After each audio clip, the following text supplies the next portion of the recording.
हाय मोर जुआर समस्त को जय माँ समली।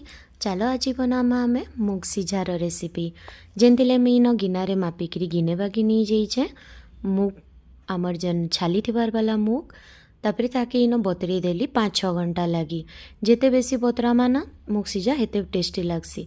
तो यहाँ मैं बतरी गला न देख पानी सबू के सोक कर दीचे आईना केते सुंदर इटा बतरी जाइछे।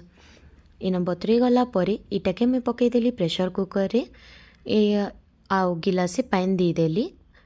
इन इलाची टिके बागी देदेली आउ तेजपत्तर दुईटा देदेली। इटा भल स्मेल लगी है तुम्हें चाहब बेले आउ भी किसी जदि स्मेल पकावा ले चाहछ बेले भी पकई पारब। इन ताके 2-3टा सीटी देदेली।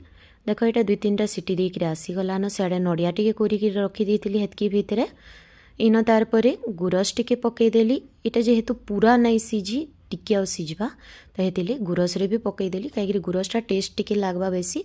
इन गुड़ टिके भी पकईदेली और चीनी टिके भी पकईदेली। आपण मैंने चाहेले खाली गुड़ रे भी बने पारबे किंबा खाली चीनी रे भी बने पारबे। इन आधा चामच बागी नून देदेली तार मिठा के काटबार लगी। इन तार पर इटा घाटी देली। आईटा एछन मुई स्लो फ्लेम रे बिना डाबिकी इटा के टिके बागी सिझामी। इतरे मी 3 चामच बागी अमूल भी पकईदेली आउ टिके खांटी लागबा टेस्ट लागबा।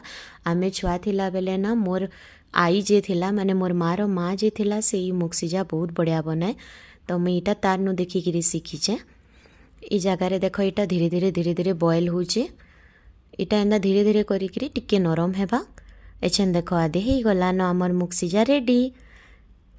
इटानु तुम्हें चीनी जदि अप डाउन करवा ले चाहब बेले करि पारबो नहीं तो ई प्रोसेस रे बनाले बढ़िया लागसी।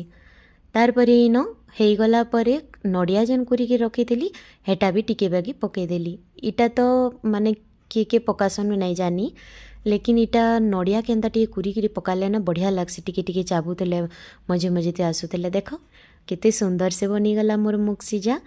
इटा सजाबार लगी तार उपरे मुई काजू टिके भी पकई दूचे। ये काजू के हेन्ता हल्का टिके रोस्ट करथिली तेल तुला नहीं दी हेन्ते भाजी टिके बागी। एछेन इटा रेडी गला परे मुई इन भोग चढ़ई देइतिली। ई वीडियोटा मोर थिला शिवरात्रि दिनर ब्लॉगटी जेन माने मोर ब्लॉग देखीछन से माने देखिथिबे तो मुई भाबली जे जेहेतु मुई भी मुग सिझा बनईथिली तो गोटे छोटे रेसिपीटे शेयर कर देसी। आपण मानकु आज मोर रेसिपीटा जदि भल लगी तो प्लीज़ लाइक टे कर देबे। आमर चैनल के सब्सक्राइब